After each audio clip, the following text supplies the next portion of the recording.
20:41 en todo el país y para que no la extrañemos, vuelve ella. La tenemos con nosotros a Elsa Llosa, a quien les damos la bienvenida a Noticiero 9 Central. Elsa, muy buenas Hola noches. Elsa. Chicos, todo el día esperándolos, todo el día, me hacen sufrir. Buenas noches, ¿cómo están ustedes? Y buenas noches a todos, a toda la audiencia. ¿Cómo están? Muy bien, muy bien. Vamos a saludar también al doctor Luis Zapico, quien está también con nosotros para compartir esta entrevista, hablar principalmente sobre la importancia de la prevención, ¿no?, en este tiempo. Doctor, muy buenas noches. Muchísimas gracias por su tiempo. Hola, buenas noches. Espero que me escuchen. Gracias. Lo escuchamos perfecto. Perfecto, doctor. ¿Cómo le va? ¿Cómo está? Está de guardia, nos había dicho hace minutos nada más, en el hospital pediátrico de aquí de la ciudad de Resistencia. Sí, hoy es mi día de guardia, de todos los jueves, en la terapia, para tratar de charlar con ustedes un ratito. Doctor, cuéntenos, ¿cómo está en principio el hospital pediátrico en cuanto a la preparación para la atención de casos de niños con COVID? Si bien sabemos que son pocos, pero casos existen. ¿Cómo está preparado?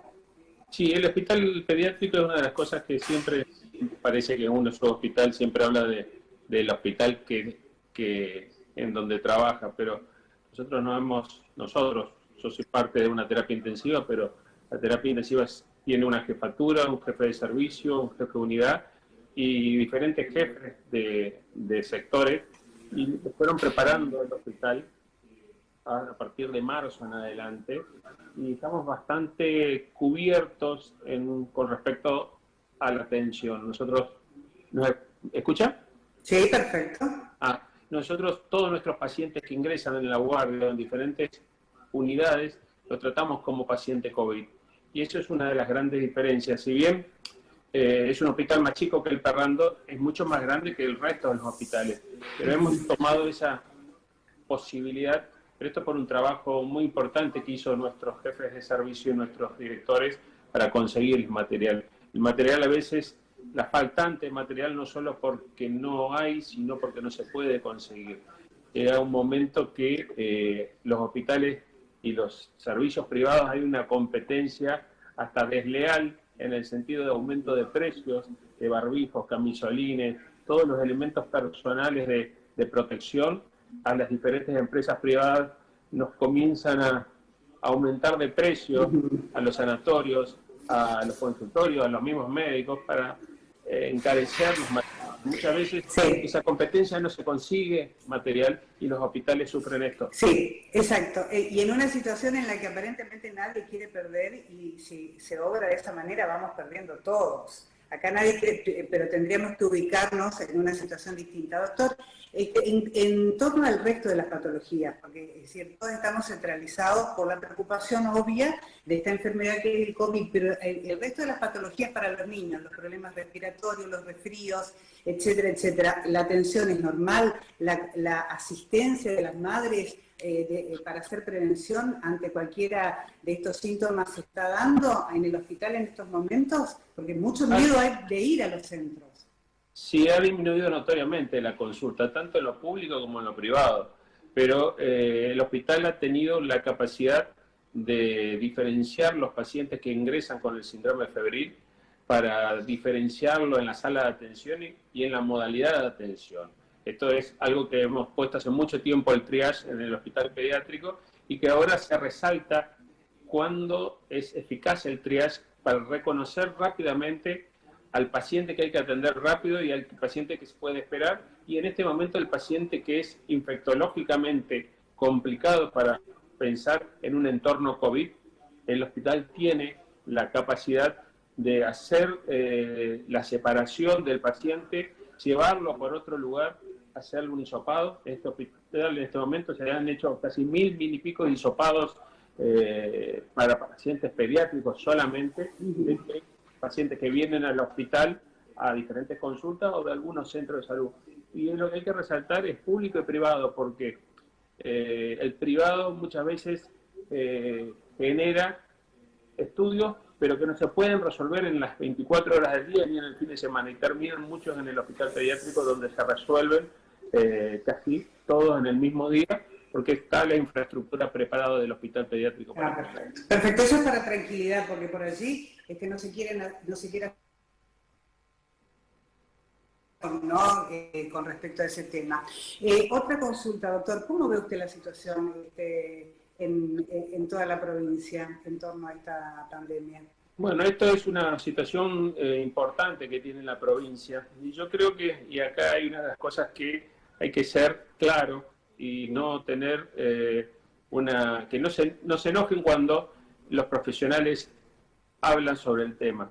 Acá el sistema de salud se ha preparado en infraestructura, se ha invertido mucho en infraestructura edilicia, y esto es notorio, hasta el hospital modular, pero en infraestructura humana, recursos humanos para la atención de esta patología, quizás estemos cortos. Y lo otro, que es lo que a uno siempre le llama la atención, nosotros en los hospitales tenemos muy buenos infectólogos y muy buenos especialistas, y que han dicho que la forma es testear, y si no testear es aislar y llevarlo a un lugar diferente para que no ocurra este contagio. Nosotros los primeros días de la pandemia, en marzo ya tuvimos circulación viral, y siempre decíamos que a los casos hay que, si no tenemos que testearlo, hay que aislarlo. Y esto aparentemente aparece después, ahora que viene un grupo de nación a observar lo que está pasando. Entonces, muchos infectólogos de los hospitales lo dijeron, muchos nos escribimos sobre lo que había que hacer previo, y la inversión de estructura está correcta, pero como provincias como Corrientes y Formosa tuvieron la capacidad de visión de tomar los pacientes sin tantos test, porque acá fue la primera provincia del norte que teníamos para hacer la PCR, las otras provincias no lo tuvieron, pero ellos detectaron y aislaron. Nosotros no hicimos esto, y hace 10 días vino Nación y ahora se está haciendo. Entonces, creo que eso es lo más complicado que vamos a generar, porque vamos a tener muchos pacientes, hoy tenemos 68, y lo que vamos a ver, y que tenemos que ser estrictos en este momento, es que ya tenemos en el interior. Y si esto entra en el impenetrable, porque el impenetrable es una zona difícil, árida, sin profesionales, y si ya tenemos casos en el impenetrable, va a ser muy difícil. Imagínense lo que pasó en el Toba, o en el Gran Toba, en el Mapic, que estamos a 15 minutos de ambulancia. Imagínense si esto entra en el Sausalito, Pompeya, Puerto Esperanza, Comandancia Frías. Esto es lo que nosotros tenemos que evitar, y los intendentes que están trabajando realmente impecables, hay que ayudarlos, porque es muy difícil que esto llegue al impenetrable y no sea un brote importante para la provincia. Va a ser devastador la llegada del COVID a la zona del impenetrable. Bueno, un trabajo que no se hizo, dijo usted recién. O sea que toda esta situación entonces que estamos viviendo en estos momentos, con la cantidad de casos, usted mencionó 68 casos en la provincia del Chaco, no tendría que sorprender a las autoridades sanitarias entonces. Si no se hizo un bloqueo, doctor, si no se hizo un bloqueo y se dejó eso sin concretar, sin cerrarlo, entonces estas cifras deberían ser como esperables, nos sorprenderían a nosotros, digamos. No sorprende, esto como ahora está pasando en la naturaleza de los incendios que estamos teniendo. Si nosotros pagamos un fuego en Fontana y lo terminamos, no va a pasar a Puerto Tirol, no va a pasar a Macallé.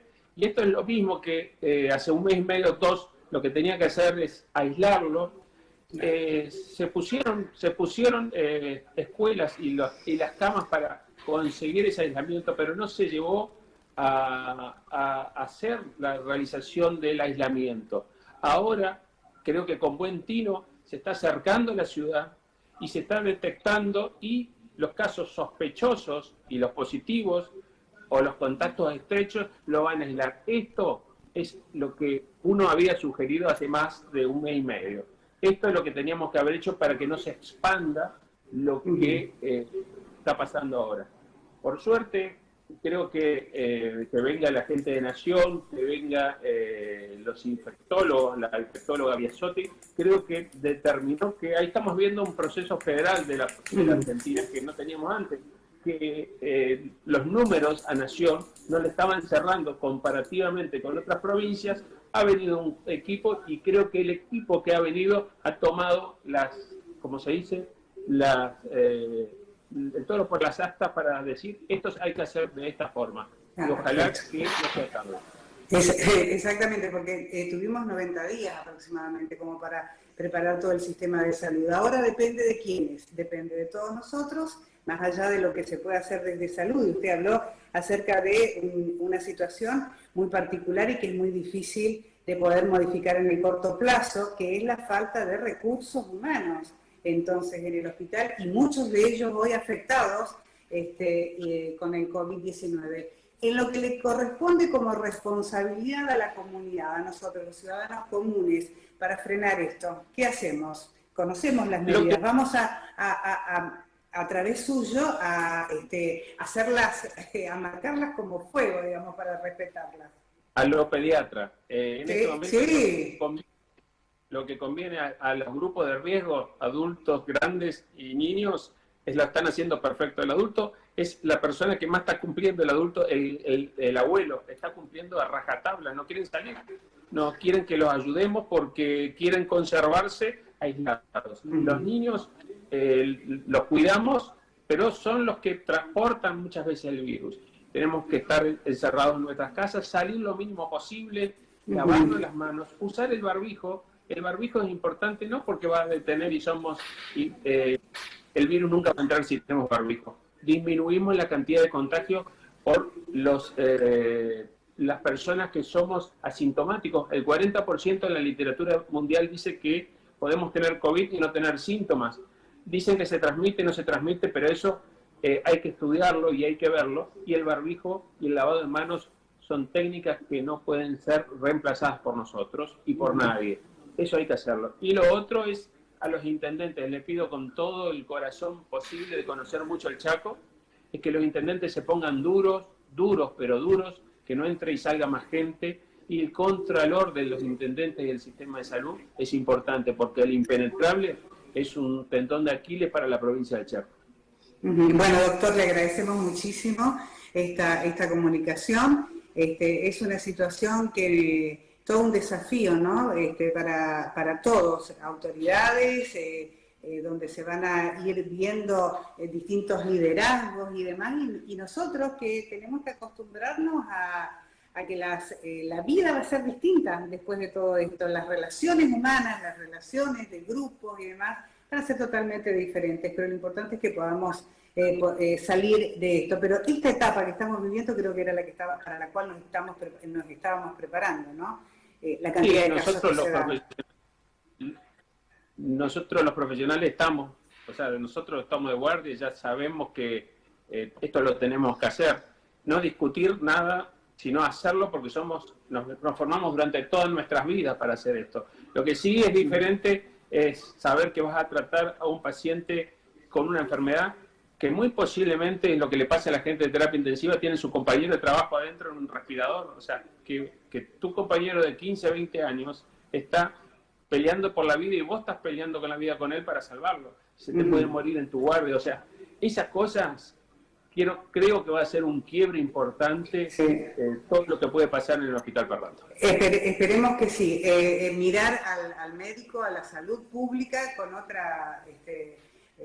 tener otra mirada hacia la salud pública, seguro que sí. Médico, enfermero, sí, totalmente. Kinesiólogos, bioquímicos.